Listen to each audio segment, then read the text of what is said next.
It's Triple Crown here, Saturday, August 30th, 2024. Yes, I'm saying August. This one's been in the archive for a little bit. I decided to bust it out today, but this was my Spooky Nook show. I'm only showing you the Friday portion, really because there's one deal that I want to focus on specifically, and it's a deal where I am most likely going to lose, and talk a little bit about a phenomena that's probably happening to some people right now. And kind of talking about some of my mistakes that I have made. So here's a look at my showcases. I know some people sometimes want to see what the front of my cases look like. Well, here's a look at it. There's some other deals that I'm going to show off throughout this vlog as well. But with that said, let's get into it.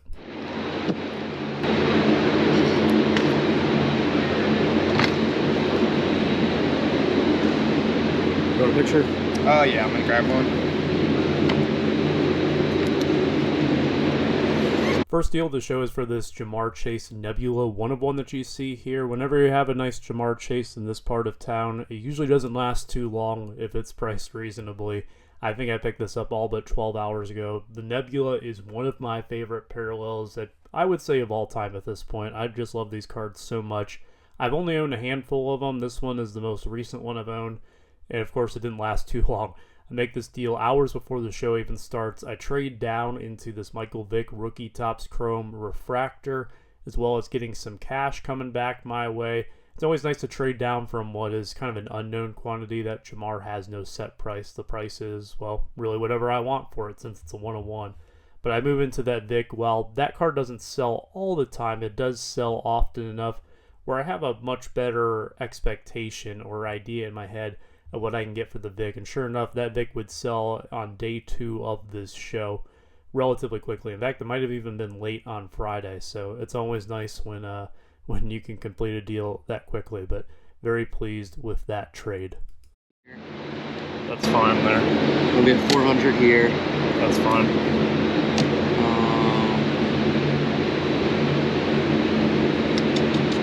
There's one more one. Can I pull out this Jameson? Go for it. You're good, you don't have to hold it. I'll put this on. Trying to build up my arm strength a little bit. There you go. You do 10 Zion curls. 28. I'm going to be pretty close on that one. I could do like 34. Okay, totally get it. I have a big Lions collector that I'm seeing tomorrow at Shipshawana. Okay, gotcha. I wanted to put out this video late for multiple reasons. One of them's for the main deal that I talk about here, but also to kind of show how things have changed in really over a month's time. Keep in mind, I recorded this on August 30th. This is right before the start of NFL season. I thought it'd be interesting to kind of compare and contrast how people felt about certain players now versus all the way back then. You can see I sold the 2 Trevor Lawrence cards at the start of that. I don't know exactly how the Trevor Lawrence market looks right now, but I can't imagine it's great given the Jags are 1-4. They finally got their first win of the season the day before I recorded this.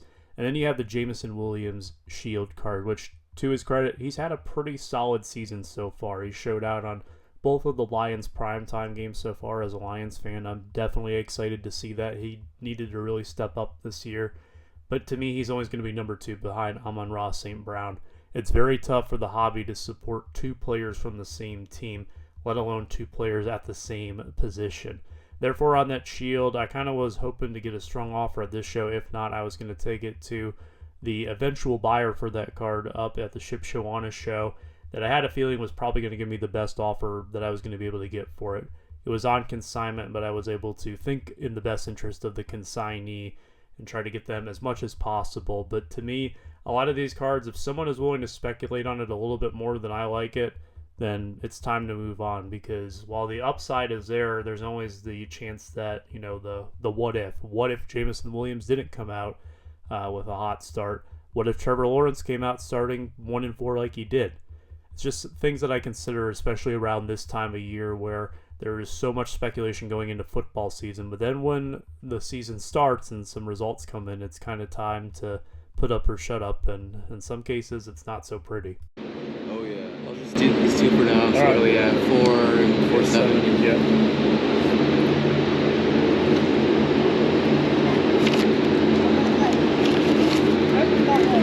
Sure. They are. Thank you, sir. You get to 85 or 105 there. If not, I'll just do this one. Yeah, let's stick with it. Just Okay, like for sure. Thank you.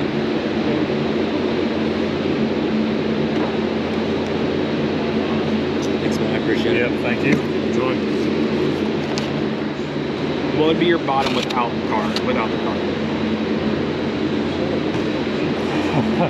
I'm like, because I'll ask him. It's gonna be fine. Like either way, I'm just trying to find a way to get the, because 70% the cost is $17.50. That's okay. I think that's. And then there's some of the throw-in stuff towards the end that will probably get you at least a little bit of value here and there. Because I can call him back and ask and just see what he's okay with. These are the two that I have the most problem with. Like, those all there look fine. I feel like this one, my gut tells me, like, it's going to sound really low, but like 150. Because I'm seeing like some flawless stuff over like 2 for that. And I don't think that this is going to be near that. This one, if I got it down to like 350, I think I'd be really comfortable there. Ask him about 15 in the card. I'd much prefer that. How are we doing? Very good. Good. Can I help you with anything? I'm finishing up with them right now, but I'll take a look in a little bit. He said I'll do 15 in the Donovan Mitchell. That's fine. Do you want to? You just want to Venmo him? Yeah. Not make it cash or anything. I feel like that's the better deal for him. This is sick. All right, to give you the full terms of the deal, it was $1,500 as well as my Donovan Mitchell Black Laser, one of one from Donruss for that 2-row white box that you saw kind of off in the distance there, mostly containing singles from the new Topps composite. To give you some context, I had a friend who had ripped quite a bit of product that morning, including composite on release day, and then a mutual friend of ours who's become a very good friend of mine over the past year or so was kind enough to come to the show and kind of negotiate a deal for the two of us to get the composite and the other singles into my hand and get him some cash for his friend, which was what we ended up doing in this deal. He also got a Donovan Mitchell card out of the deal as well. I decided to take a chance on this product because composite really intrigued me.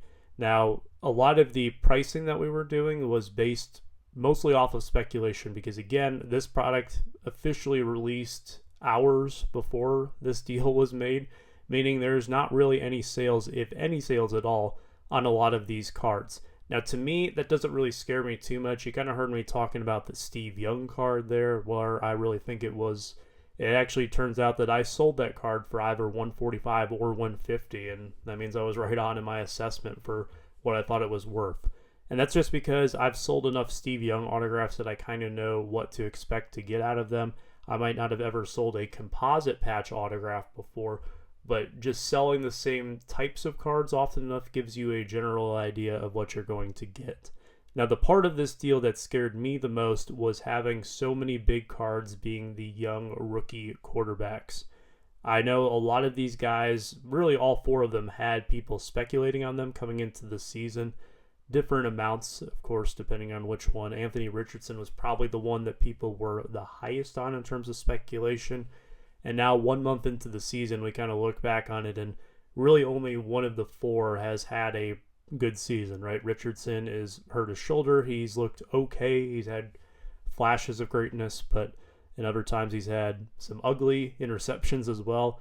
Bryce Young has already been benched, and Will Levis has also been dealing with a shoulder injury, but his play hasn't been really up to standard of where a lot of people thought it was. And that's the risk sometimes with a lot of these young quarterbacks. However, I thought that I could move a lot of these either the next day at this show, if I went home, worked my butt off, stayed up late, and priced all those cards to be put out the next day, as well as at the Shipshewana festivities, both the trade night and then being set up at the actual show on Sunday. It didn't necessarily work out that way, and one of the biggest reasons I think why is because a lot of people were scared to buy those cards simply because there was no sales on them. A lot of people told me, oh, there's no comps on it yet. Well, no, The product just released. Someone is going to have to be brave and take the first step. But a lot of people weren't willing to do that, which is something that I feel I greatly underestimated when I made this deal. I'm very comfortable buying cards that I can't find anything on because I have a general idea and I trust my gut enough to know that I'm going to be right most of the time. Am I right all the time? No, of course not, but at least I'm going to be close. And I feel like I know when I can take risks and then when I know something is a good value, even if there's no data to really suggest what the value should be. However, with the ultra-modern football market, a lot of the buyers aren't the same way. They want something to go off of. They want to know it went for this, I'm going to buy it at this percentage, and I'm going to flip it for this. That's what a lot of the ultra-modern football buyers do. Not all of them, but it is, quite a majority. There's also those who don't like the unlicensed product and didn't share the enthusiasm about the product that I did. So ultimately, am I going to lose on this deal? Most likely, yes. The Bryce Young one is going to be the one that probably stings the most because, well, Bryce Young got benched and his values have kind of tanked from where I put that card at. It's really just one of those where if I had pushed it a little stronger, maybe I just sent it to auction and I got what I got for it. Things might have worked out a little bit better, but it just goes to show you, this deal looks a lot different when I made it compared to now, and it's really only been a little over a month. It seems like forever ago that the season was just starting up, but really think about it. That's really not all that much time. And this is one of the perils that you enter into when you're buying a lot of these young quarterbacks, is that it is so week to week, month to month, that a lot of things can change. And really for the big four in this product, all but Stroud have taken a pretty substantial hit to their market at this point of time.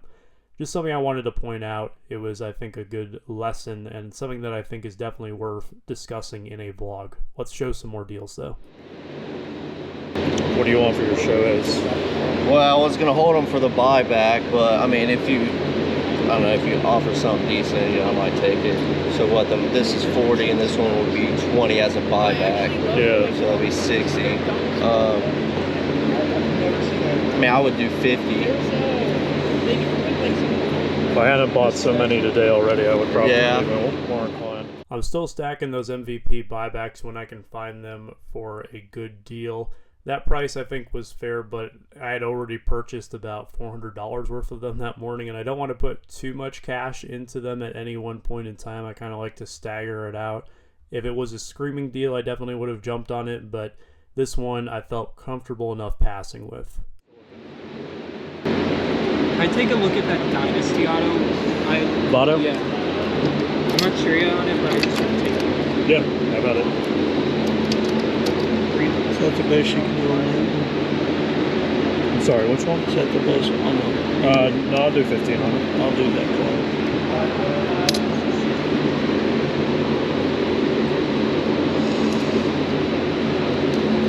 for Auto should be getting popular.